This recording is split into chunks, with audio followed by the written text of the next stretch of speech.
Well, that looked tough on Friday. For anybody that was going along in this market, they definitely felt that overkill combo that hit them on Friday and sent everything rocketing down. 1.8 billion got yoinked out. Ouch. And I'm sure now there's going to be a flood of this is it, the AI bubble has finally burst. Along with this is going to be the beginning of the crypto apocalypse. And I don't know, maybe it could be. I'm going to say let's look at some charts and see does it make sense what happened on Friday. Now I should have some charts pulled up. And this is where I've got the daily on the first chart, and then the back chart is going to be the weekly view of what we're looking at. And I'm just going to look at the indices. So we're going to start with SPY, Qs, IWM, and then we'll just go into the individual sectors from there.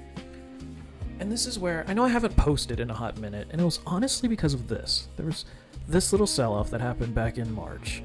And I remember telling the wife on this day, I was like, ooh, this looks beautiful for an entry. So tomorrow I want in this, and then I can put a stop like right here.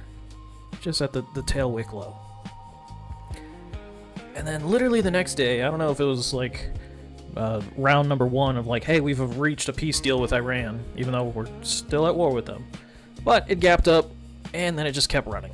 And that's where I was like, well, shit, I missed that one. And that's kind of the same thing you can see on the weekly, that this run-up has been a little wild. And it's, what, like 10 weeks in a row of just non-stop up? So that's where, when they're saying, oh, the bubble is finally bursting, it's like, maybe. This thing is also so extended. The market has just been on a crazy tear to the upside. So it was due for a pullback, and I can't be surprised here.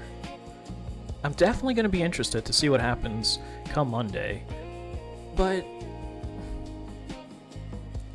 the real thing is going to be these people who all bought in right around here. Because these past 20 days of buying have all been negated by that Friday move.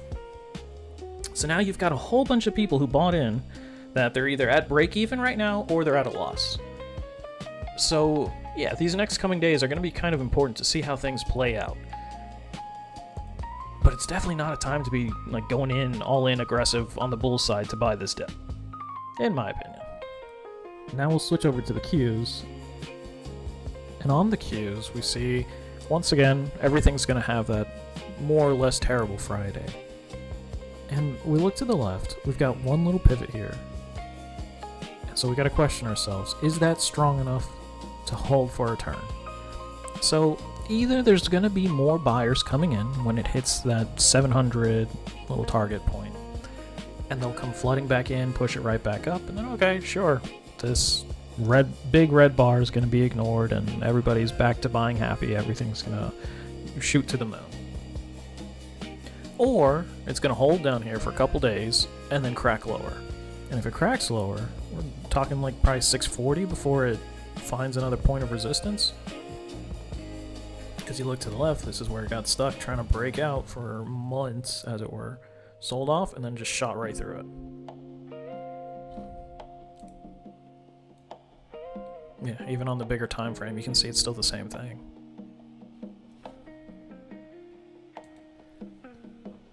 Alright, next up, we look at IWM. IWM's definitely trading inside a range right now. And it's definitely on the higher end of this range. It looks pretty messy compared to other things, but it's at least not as extended to the upside as everything else. Granted, once we've already looked at SPY, my bias for this week is going to be that most things are probably either going to start consolidating or heading lower coming into next week. Next, we'll look at some, let's see, the tech sector. Okay, it's going to be the same as the Qs. We've got one little pivot here, so it's one of those, is this strong enough to hold as a support? And it's kind of all on that. And it's got to hold as a support after it's already been on a 10-week run to the upside. So once again, last week, whoever was buying up here, you really bought FOMOing in that you're going to miss this rally that's been running for so long.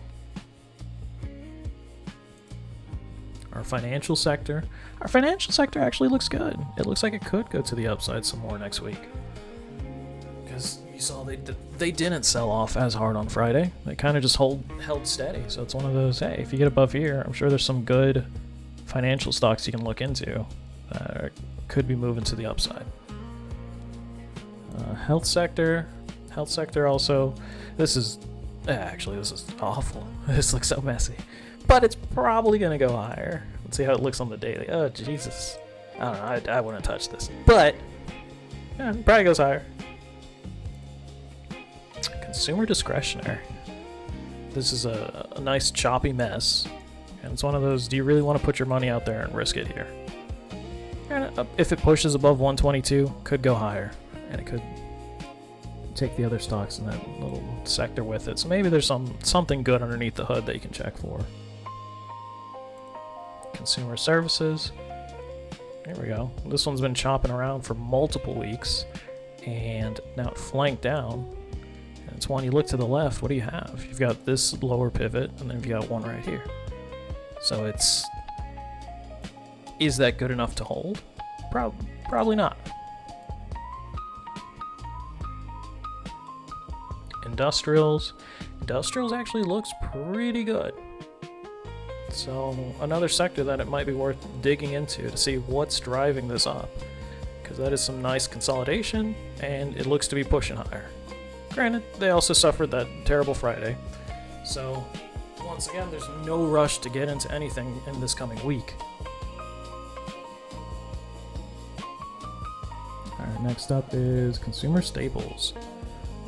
This also just looks like a mess. Stay away. Energy sector, it's also a mess. There's no need to get at risk for this one. It doesn't look good either way. You might as well just flip a coin. Go play blackjack, right? Our utilities looks to be moving lower. It had a green Friday, but I don't like that. I don't like that for the past couple weeks. It's just slowly trending on downward. Real estate sector, maybe. Okay, maybe not so much. I hate it. I hate everything about that. XLB. This is our materials. I'm not a fan either. And it makes sense. I'm not going to be a fan of most of these things because after that nasty Friday, there's kind of nothing to do. You just got to wait it out. Bitcoin, that looks awful. That looks absolutely awful. And it's one, right? People are calling for 50,000 now. That makes sense. That's the low of over here back in is this 24? Yeah. So in 2024, these were the lows, and yeah, no, it could easily crack down there if it stays consolidating here for even another couple days or two. It could easily slap down. But then again, Bitcoin does what it does. It's all kind of emotionally driven, so it could go either way. But I know I've seen some things of people saying that, oh, now's the time to buy because of the fear has never been this high. And I'm going to say, if you're not in a position, it's kind of, why take that risk? Why not wait till you see it moving back to the upside? And the last ones I want to look at for this week is going to be this, just the Korean market, because I heard about it too, and these are kind of nutty. Like, hoo-wee. No, they've been on a tear all year, and then now they're finally correcting down. It's like, there's a lot more of these things could drop. Right, what was this one? Yeah, this one was at almost 1,300, and it slapped back down to 600 in one day. That's just a minus 41%. Oh, yikes. And it's one of those, you gotta question, like, guys, you're FOMOing into something that earlier in the year was at $30. I know it's a 3 times ETF, but male days.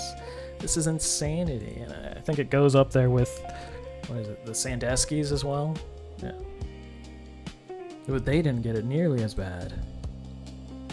Because this is all just a memory chip play on these. Once again, in most of these, you've got one little pivot, and that's kind of all you have for support. It's not like you've got months and months of support. No, These things have just been on a tear, and they had one little dip where people bought it up.